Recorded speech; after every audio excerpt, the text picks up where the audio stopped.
Hello everyone, welcome back our channel US News 247. Biden's 80th, Pelosi's exit and Trump's return put the spotlight on the leaders of the future. On Sunday, America will experience a moment unique in its history, when a sitting president turns 80. Administration aides would surely prefer that the other big family celebration at the White House this weekend, the wedding of President Joe Biden's granddaughter, Naomi, gets most of the headlines. The political sensitivities of having an octogenarian in the Oval Office mean there's unlikely to be big news about birthday bashes, unlike when President Barack Obama hit 50 while in office and held several parties, including one which featured a re-election fundraiser jam featuring Herbie Hancock and Jennifer Hudson.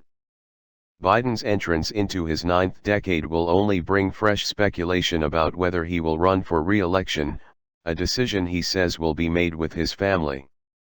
The president has said it's his intention to seek a second term, but that after a lifetime scarred by personal tragedy, he's a great respecter of fate.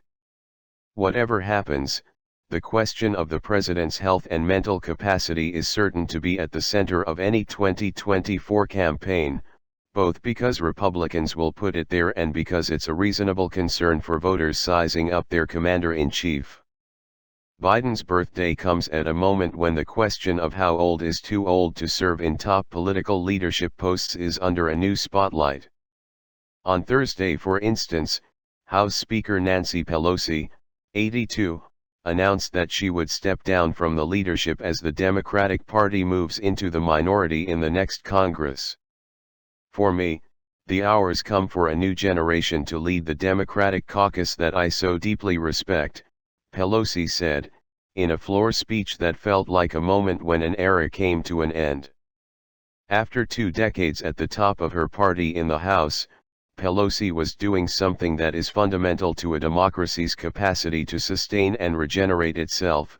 She voluntarily gave up power, an honorable tradition inaugurated by President George Washington when he declined to seek a third term. But Pelosi also implicitly posed the question of whether, if it is now time for her to hand authority and responsibility to younger colleagues, is it time for others to do so too? After all, the seductive idea of a passing of a generational torch has been a powerful symbol in modern American history, and animated the rise of presidents like John Kennedy and Bill Clinton, for instance. And the poignant truth about American politics is that decisions are being made on issues like climate change, foreign policy, and health care that will reverberate in decades to come that top leaders will not live to see. But the old guard is still in control right now. 2 days before Pelosi's announcement, a slightly younger political titan, Donald Trump, gave word that at the age of 76 that he was far from ready to leave the stage. The ex-president launched a campaign for a new White House term that would take him well past his 80th birthday if he were to win the 2024 election. In the Senate, Minority Leader Mitch McConnell of Kentucky, who is 80, resisted an effort by a younger colleague, Florida Senator Rick Scott, 69, to topple him for his leadership post. Senate Majority Leader Chuck Schumer, who is celebrating the Democratic midterm election victory, which means the party will hang on to the chamber, is a comparative young buck at 71. In some ways, the verve and drive of older leaders is admirable at an age when many people are long retired, and an example to society that the elderly are just as capable and worthy as younger generations. The elixir of power that leads them to endure the indignities and the spotlight of a political career remains a marvel. Biden, for instance, who spent most of his adult life chasing after the presidency, is just back from a grueling trip to Egypt and Asia. The flight home on Air Force One alone took 24 hours. Yet the prominence of the 70 and 80-somethings at the top of the political tree does also raise questions about whether it is healthy that younger politicians are not at this moment in American history taking more responsibility or have more power. There is a sense that neither political party has done a good job grooming more youthful heirs, a scenario that risks further creating distance between politicians and rising generations. That could be a particular problem for Democrats since CNN's exit polls in the midterm elections suggested that 55% of the party's voters were aged 18 to 44. A majority of GOP voters, 54%, were older than 45. Institutional political traditions are also an impediment to youth, especially in Congress where power is built on seniority that takes painstaking years to accrue. At the same time, however, younger politicians might also need to look in the mirror. The reason why Biden, Trump, and Pelosi are still the most powerful leaders in the country is that so far, no younger, dynamic, history-making figures have emerged from below to force them off the scene.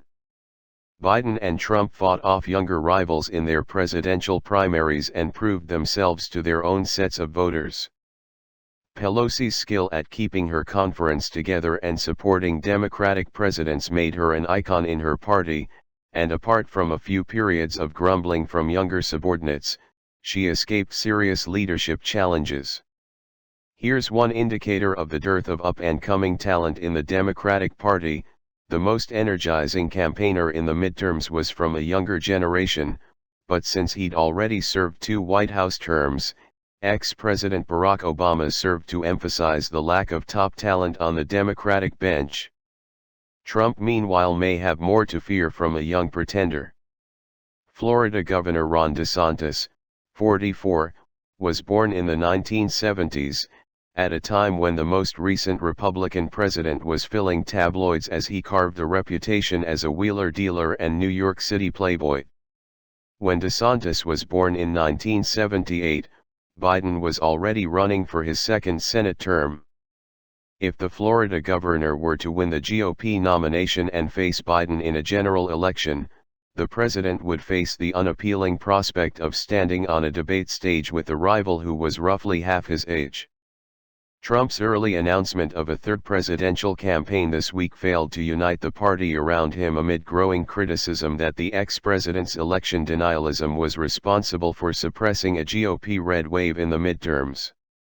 Trump's best hope, however, is that his fervent base voters might see any attempt by DeSantis, who roared to re-election last week, to topple their hero as a betrayal.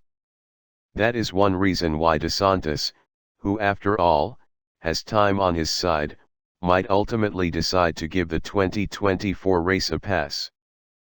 But there are already signs that the post-Trump generation of politicians is itching to take his movement forward. Former UN Ambassador Nikki Haley, ex-Vice President Mike Pence, former Secretary of State Mike Pompeo, Missouri Sen.